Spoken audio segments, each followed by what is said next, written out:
Olá, então vamos dar continuidade no curso falando sobre o diagrama pH, também chamado de diagrama de Mollier. Diagrama de Mollier. Bem, eu desenhei aqui um ciclo básico, de propósito. Nós sabemos que todo sistema de refrigeração ele pode ter vários componentes agregados a ele. Podem existir válvulas, reguladoras de pressão, válvulas de proteção, pressostatos, sistemas eletrônicos, enfim. Podemos ter mais partes mecânicas ou partes mecânicas substituídas por sistemas eletrônicos, mas enfim, de qualquer forma, nós sempre teremos um sistema de refrigeração, numa câmara frigorífica, os 4 componentes básicos do ciclo de refrigeração. Isso que eu desenhei aqui é um ciclo de refrigeração, onde nós temos um compressor descarregando fluido no condensador, o fluido vai condensar, ele vai virar vapor, vai entrar líquido na válvula, vai sair vapor, uh, na verdade vai sair mais líquido do que vapor, mas vai ser uma porcentagem de vapor, entra no evaporador esse líquido, evapora e retorna ao compressor. A questão é, digamos que este aqui seja um sistema onde eu esteja fazendo uma manutenção e eu medi aquilo que foi possível medir. Digamos que na descarga, a minha pressão de condensação aqui na descarga, eu vou colocar assim, pressão de condensação, seja de 267 PSI. 267 PSI. Bem, com essa informação, eu sei, olhando pela régua de pressão e temperatura, que isso aqui me dá uma temperatura, me indica, me informa que a temperatura de condensação desse fluido, ou seja, a temperatura de saturação desse fluido, é de 50 graus Celsius, tá? Isso é a temperatura de saturação. Também medi pressão de evaporação, a pressão na sucção. E a pressão medida na sucção foi de 20 PSI. Pressão de evaporação foi de 20 PSI. E olhando para a tabela de pressão e temperatura, a temperatura de evaporação ou temperatura de saturação para esta pressão é uma temperatura de menos 20 graus.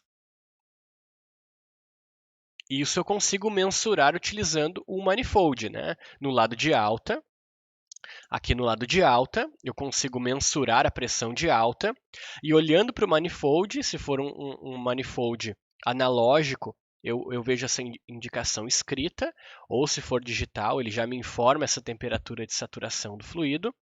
Caso eu meça a pressão de sucção, eu vou também ter a indicação da temperatura de saturação para esta condição de pressão aqui, nesse caso de menos 20 graus. Isso então é mensurável através de um manifold. Eu poderia ainda colocar um penta aqui na entrada da válvula de expansão e vamos supor que a temperatura aqui estivesse indicando 30 graus. 30 graus, isso eu consigo analisar com um sensor de temperatura, tá? Isso é a temperatura que a gente chama, de temperatura da linha de líquido. Temperatura da linha de líquido. E eu volto aqui na entrada do evaporador, do compressor, perdão, no retorno do fluido e meço também a temperatura. E a temperatura aqui indicada por ele é, vamos supor, de menos 10 graus. Bem, todas essas informações são mensuráveis, mas agora vem uma questão que é importante. E a questão é, olhando para esse sistema, qual é a minha temperatura de descarga?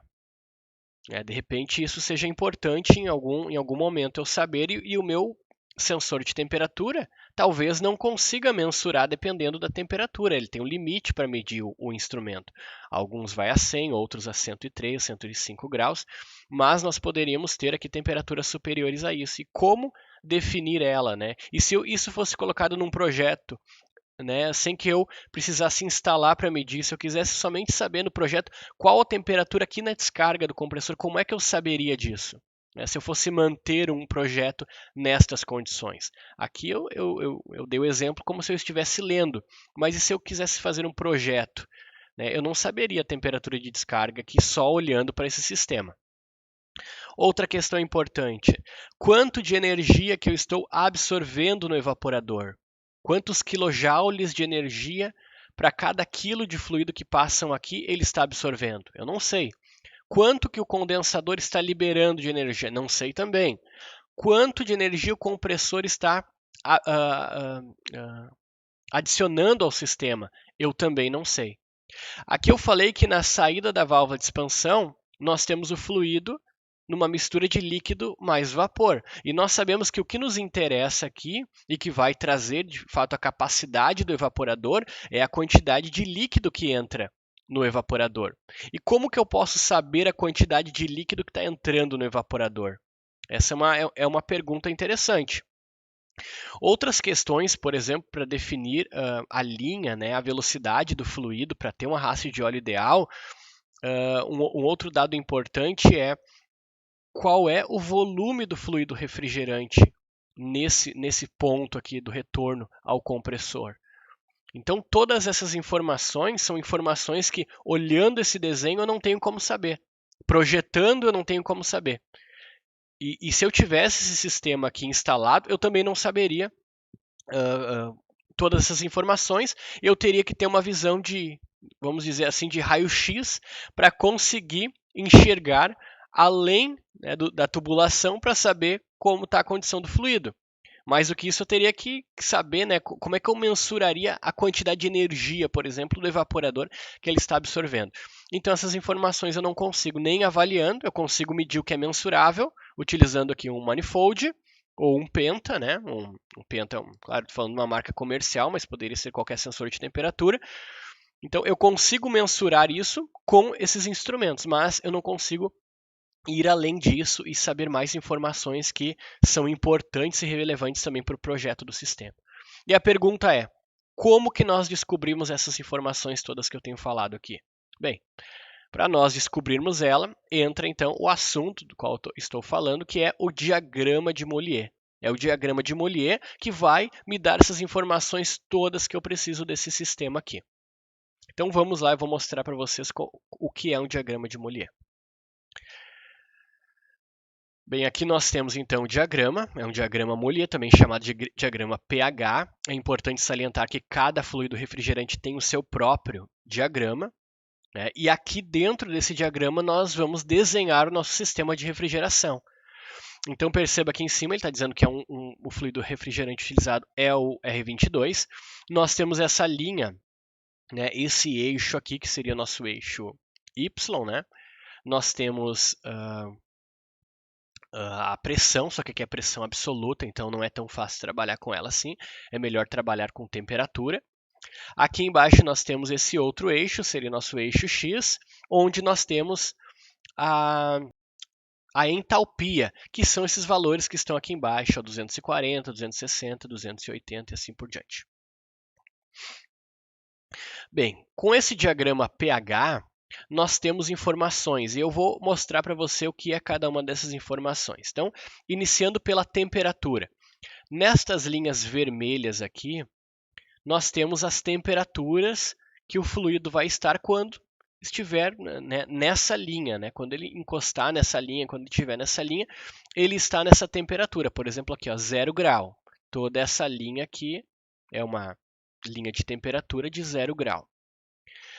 No lado de cá, nós também temos temperatura. Então, quando nós subimos aqui o 40 graus, por exemplo, ele é menos 40, né? Por exemplo, aqui 10 graus. Ele é 10 graus sempre para cima, ou ele é 10 graus sempre aqui para o lado. Aqui dentro, a temperatura é constante, porque aqui é a zona de saturação. todo lado esquerdo, né, passando dessa linha escura aqui preta, ó, todo lado esquerdo eu tenho fluido 100% líquido. Quando o fluido estiver do lado direito, ele está 100% vapor. Então, lado direito, 100% vapor. Lado esquerdo, 100% líquido. E dentro destas fronteiras aqui dessa linha preta, nós temos o fluido refrigerante em saturação. Então, quando o fluido está em saturação, a temperatura dele permanece a mesma. É como a água, né? Nós vamos acrescentando calor à água, a temperatura chega em 100 graus e ela permanece no estado líquido a 100 graus. Até que chega o momento em que ela evapora, e quando ela evaporar, ela continuará a 100 graus, ou seja, aquela gotinha de água chegou a 100 graus, líquido, foi ganhando energia, ganhando energia, ganhando energia, até que ela evaporou completamente. Tá? Então, isso acontece numa temperatura constante. Então, nós chamamos essas linhas aqui de isotermas. Tá? Então, se for aqui para cima, o 20 graus vai ser sempre uma linha para cima, 30 graus sempre uma linha para cima, 40 graus sempre uma linha para cima. Aqui dentro, na horizontal, as temperaturas são constantes, são as isotermas. E aqui a temperatura é indicada por essas linhas vermelhas que caem aqui. Outra coisa importante, nós temos também essa linha preta aqui, ó, que vai subindo. Essa linha me indica o volume do fluido refrigerante. Na verdade, a porcentagem de vapor que eu tenho no fluido. Então, percebam, aqui eu tenho 90% vapor. Aqui eu tenho 80% vapor, 70%, 60%. E quanto mais para a esquerda eu vou me deslocando, menos vapor eu tenho. Claro, aqui é uma zona de saturação. O fluido entrou vapor e ele vai começando a liberar calor, vai condensando, até que ele chega nessa última linha, que seria a linha de 0% vapor, porque quando ele cair para cá, ele vai cair com 100% do fluido no estado líquido. Então, aqui embaixo, essas linhas me indicam a quantidade de vapor que eu tenho no fluido refrigerante naquela condição ali onde ele estiver. Bem, nós temos essas linhas verdes aqui também, que vêm desde aqui da direita da tela, ó, estão aqui na direita da tela, e elas vêm e depois os mesmos valores vão aparecendo aqui dentro. 0,020, 0,030, 0,40 são linhas que vêm nessa direção assim, ó, como está o cursor aqui. Ó. Essas linhas indicam o volume do fluido refrigerante. Tá? Naquela condição ali, qual é o volume dele? Né? Quantos metros cúbicos ele ocupa de espaço por cada quilograma de fluido. Cada 1 quilo de fluido, qual é o volume desse fluido refrigerante.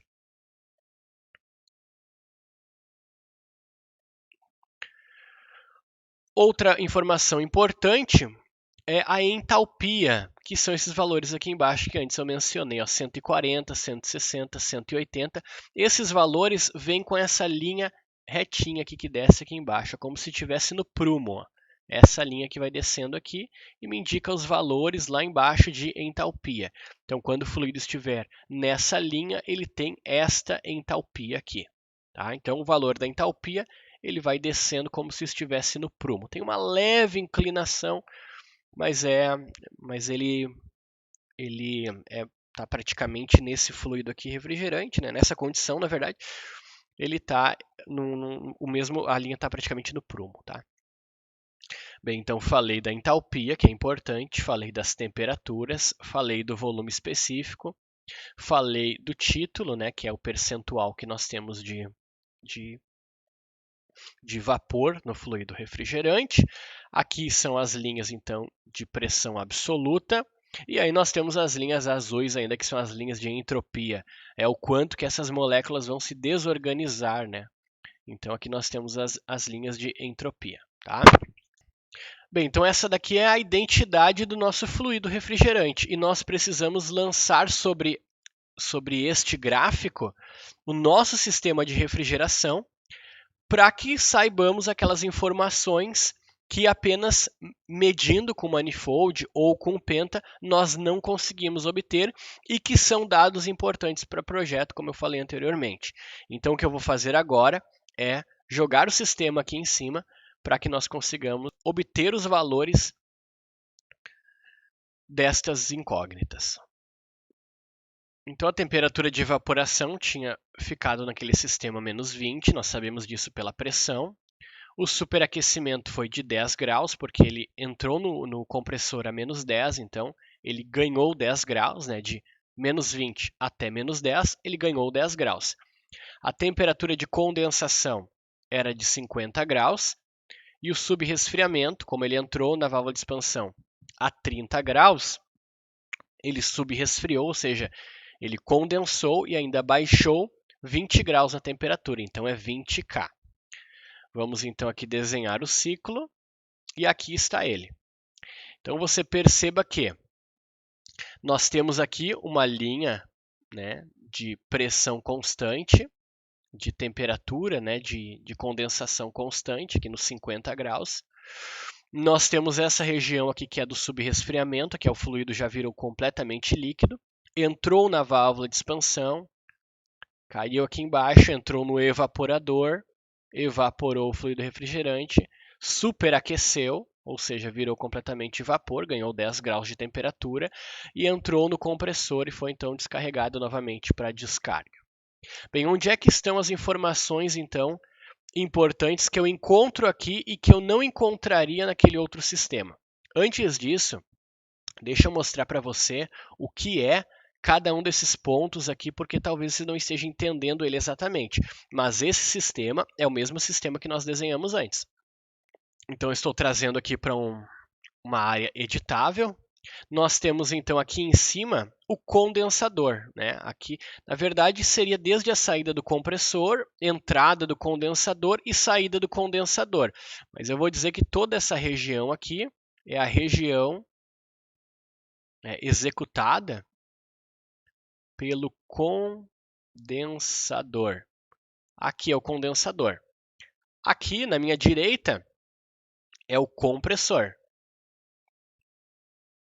Aqui embaixo é o evaporador.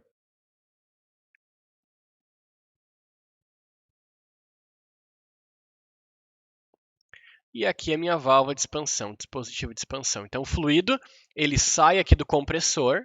Aqui é como se nós estivéssemos nessa região o compressor. Perceba que o compressor está recebendo fluido frio, né, com a pressão baixa, e descarregando em alta pressão e alta temperatura. Então, essa entrada do compressor aqui é essa entrada aqui, ó, é este ponto aqui embaixo. E essa saída do compressor é essa saída aqui em cima. Porque toda esta linha aqui representa o compressor, onde ele pegou o fluido com baixa pressão e baixa temperatura e descarregou com alta pressão e alta temperatura no condensador. Então, essa saída aqui e entrada do condensador é, na verdade, aí o papel que o nosso condensador está fazendo. Então, aqui está o condensador aqui em cima.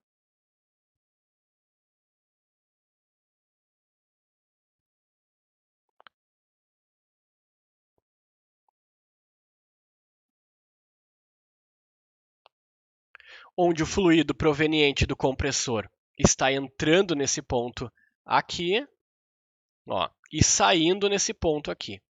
Nós chamamos, né, esses pontos aqui, nós damos um nome para ele. Eu já vou explicar. Então, aqui é o nosso dispositivo de expansão, nesse ponto aqui. Poderia ser um capilar, poderia ser uma válvula de expansão. Eu vou desenhar uma válvula qualquer, para ficar mais fácil. Uma válvula geral, né? Aqui uma válvula de expansão, então. E aqui, onde o fluido está entrando, aqui ó, a entrada dele, né, está vindo aqui ó, da saída do condensador. Lembrando que essa linha seria a linha do meu condensador. E está entrando na válvula de expansão, nessa linha aqui embaixo que é da válvula de expansão. Então, é essa entrada aqui da válvula. E a saída da válvula aqui seria essa saída aqui de baixo, onde vai agora entrar no evaporador e vai evaporar até retornar para o compressor. Então, aqui embaixo nós temos também o nosso... Ficou torto aqui, ó. Deixa eu voltar aqui atrás um pouquinho. Aqui.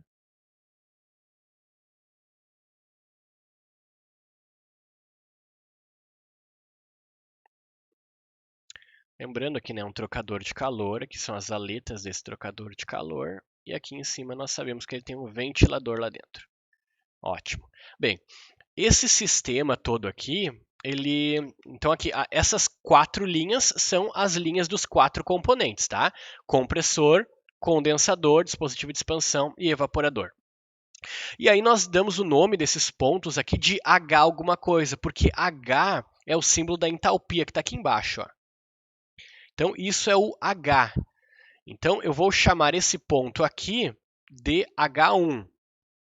H1. Esse ponto aqui em cima será chamado de H2, ou seja, entrada do compressor, saída do compressor. Esse ponto aqui onde entra na válvula, este ponto aqui que entra na válvula, é chamado de H3, né? Ponto de entalpia 3, energia 3. E aqui embaixo é a nossa energia 4, vamos dizer assim, né? H4. Deixa eu colocar numa situação onde eu não tenha problema depois para explicar outras coisas, tá? Então aqui é o meu H4. Esse ponto aqui é o H4. Esse ponto aqui é o H3. Vamos analisar agora o nosso sistema, tá? O que eu tenho de informações aqui que eu não tinha no outro? Por exemplo, se eu pego o fluido nessa região aqui, ó, bem na saída do compressor, o que eu consigo já identificar? Eu falei para vocês que a linha vermelha era a linha de temperatura. Então perceba que nós temos uma linha bem próxima aqui, ó, desse ponto. Se eu subir essa linha aqui, olha onde eu cheguei, ó, no 80. Então eu sei que esse sistema vai ter uma temperatura de descarga um pouco maior que 80 graus. Ele não está nem na linha de 80 e nem na linha aqui do lado, ó, que se eu for subir eu vou perceber que é a linha dos 90 graus, né? Então ele não está nem a 80 e nem a 90 graus. Tá? Aqui é 70, desculpa, aqui 80 é aqui embaixo, aqui é o 70, aqui é 80. Então, na verdade, essa linha aqui é do 90, ó, e a linha que está aqui acima dele está vindo lá de cima. Ó. Ah, eu não enxerguei lá em cima, como é que eu descubro? Eu posso descer essa linha aqui por baixo, ó, vou descendo, descendo a linha vermelha, ó, 100. Então, eu sei que ele está entre a linha de 90 e entre a linha de 100 graus. Provavelmente em torno de 95 graus. É uma informação que eu não teria, né, se eu não colocasse o sistema para funcionar, por exemplo. Então aqui eu já vi, ó, que a temperatura de descarga é de 95 graus. Eu também consigo pegar aqui essa linha verde, jogar para o lado e saber o volume do fluido nesse ponto aqui. Mas não me interessa aqui nesse momento qual é a temperatura desse fluido, tá? Desculpa, o volume desse fluido. Vamos para um outro ponto aqui, ó. H3 está na mesma linha aqui que H4, ele está praticamente junto, né? A gente diz que isso aqui é uma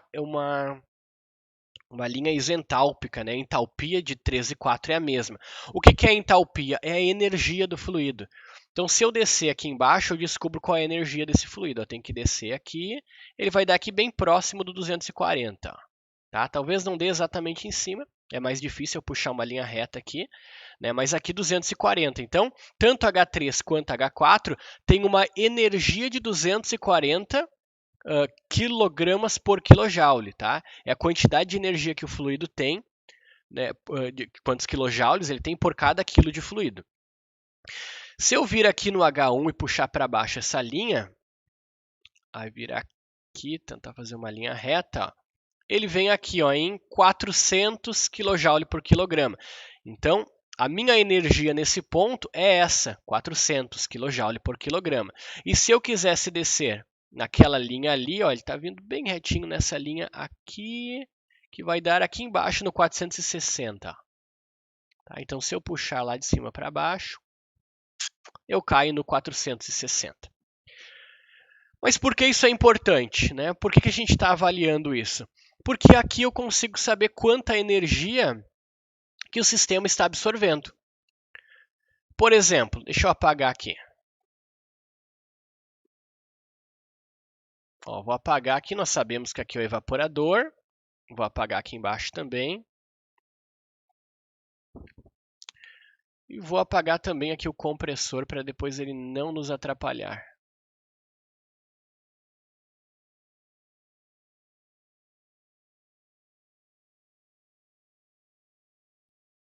Pronto, nós sabemos aqui que é o compressor, que aqui é o condensador. Vou pegar um lápis novamente. Pronto. Aqui é o evaporador. E aí nós conseguimos agora com o gráfico saber o seguinte: quanto de energia que foi absorvida deste ponto aqui, onde o fluido estava com 240 kJ, até chegar nos 400. Nós chamamos isso aqui de ΔH de evaporação. Lembrando que delta, né, delta é sempre variação. Então, delta, variação, H, entalpia, ou seja, saiu de um H para o outro H, né? Então, nós temos um ΔH de evaporação aqui, de evaporação.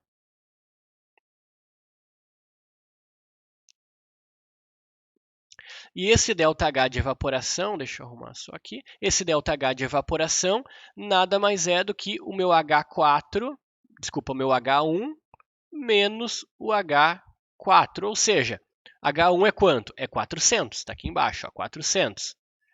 E o H4 é quanto? É 240. Então, 400 menos 240, nós temos aqui uma variação de 160 kJ por quilograma de fluido. Ou seja, para cada 1 kg de fluido que passar no evaporador nestas condições aqui que nós estamos avaliando, deste ponto até este, a cada 1 kg de fluido que passar, nós teremos absorvido 160 kJ de energia.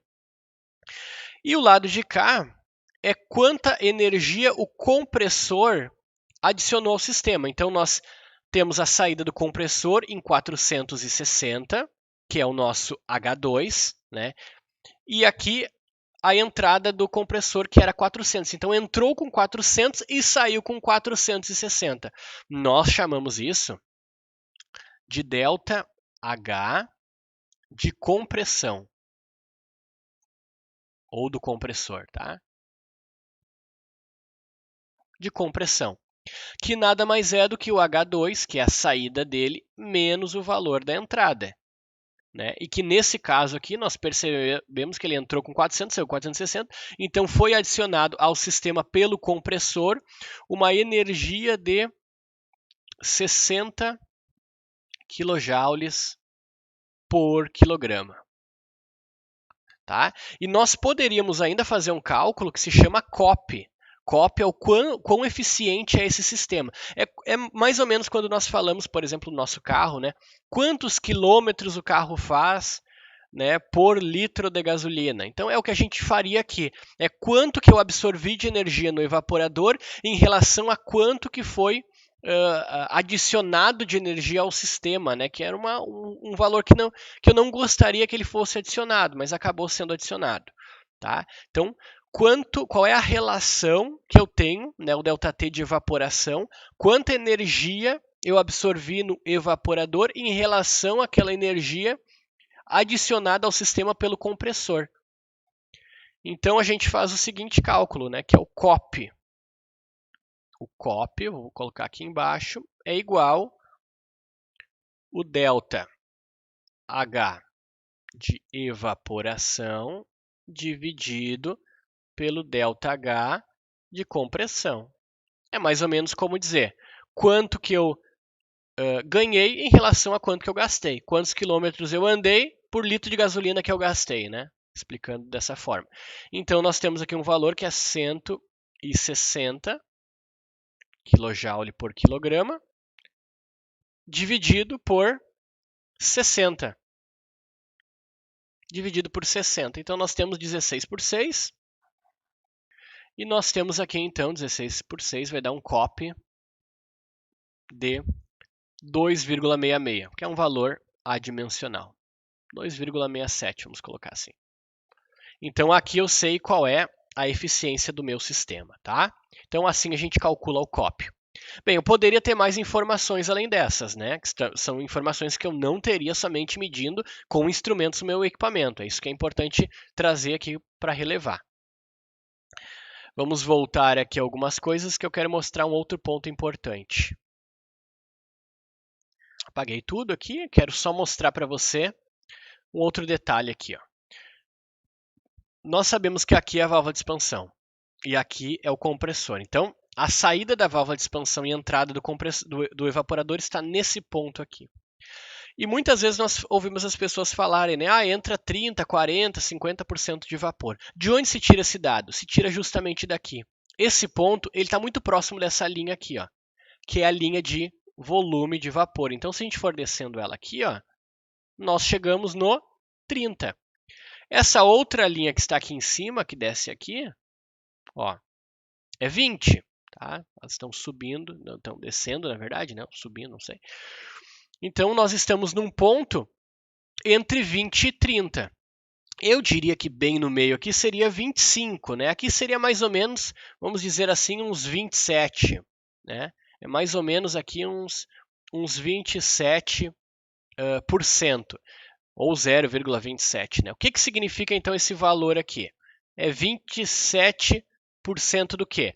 É 27% de vapor de fluido que está entrando no sistema, no evaporador. E isso aqui não me serve para nada. O que me importa, na verdade, são os outros 73% de líquido que vão entrar no evaporador e que vão fazer, de fato, a diferença, porque eles vão ser fluido, que vai mudar de fase, né, de líquido para vapor, e vão nisso absorver calor. Então a eficiência do meu sistema também pode ser analisada desse ponto de vista. Porque se eu tivesse, por exemplo, um sistema com uma temperatura de evaporação menor, vamos descer aqui, ó, viesse aqui mais ou menos a menos 40, vamos supor. Menos 40. Se você vir esse ponto aqui, ó, ele está muito próximo dos 40, que é a linha dos 40, ó. Então eu teria, nesse ponto aqui, muito mais fluido no estado vapor do que na condição anterior. Então eu consigo, desenhando o sistema, analisando como vai ser meu projeto, saber até o percentual de líquido que vai entrar no evaporador e que vai ser de fato importante na hora de absorver calor do sistema. Então esse é um outro dado importante que eu consigo analisar pelo gráfico de Mollier. Então perceba, eu consigo descobrir temperatura de descarga nesse ponto aqui, eu consigo saber o percentual de vapor que entra o fluido aqui, eu consigo saber nesse ponto aqui, né, qual é a energia que está entrando no evaporador, no compressor, como também consigo saber qual é o volume do fluido que está entrando aqui, né? Basta eu vir aqui do lado e ver, ó, nesse caso, 0,10. Então, 0,10 metros cúbicos é o volume que o fluido tem nesse ponto aqui, quando entra no compressor, para cada quilograma de fluido. Cada 1 quilo de fluido vai ter esse volume aqui, 0,10. Tá? Isso aqui está também muito associado ao rendimento do meu compressor, porque quanto maior o volume, menor densidade. E menor densidade é menor vazão mássica no sistema. Né? Então, lembrando lá que a capacidade do sistema é igual à vazão mássica vezes a variação de entalpia. Variação de entalpia é quanto ele tem daqui até aqui. Então, isso daqui é o ΔH, né, do evaporador. Mas nesse ponto aqui, eu descubro qual é o volume do fluido. E isso aqui está associado a quantos gramas, né, ou quantos quilogramas de fluido são transportados, eles entram no compressor, porque o que entrar é basicamente o que vai sair, né?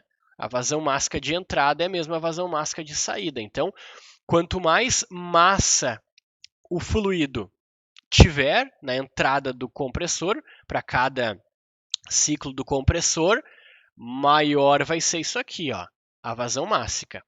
E como ambos são diretamente proporcionais à capacidade do sistema, quanto maior o ΔH ou maior a vazão mássica, maior será também a capacidade do sistema. Então, todas essas informações elas estão no diagrama pH. Nós teríamos ainda muitas outras aplicações, mas como esse vídeo é um vídeo resumo, né, para falar bem rapidamente a importância do diagrama pH, nós vamos ficar por aqui. Então, voltando lá naquele sisteminha que nós tínhamos desenhado, Analisando, né, somente o sistema, nós não temos todas aquelas informações que nós teríamos com o diagrama pH. Então, por isso a importância do diagrama pH. Ele não pode ser excluído, né, ou ignorado na hora de fazer o dimensionamento de uma câmara, de um sistema ou de um compressor. Tá? Agradeço a sua atenção. Até mais.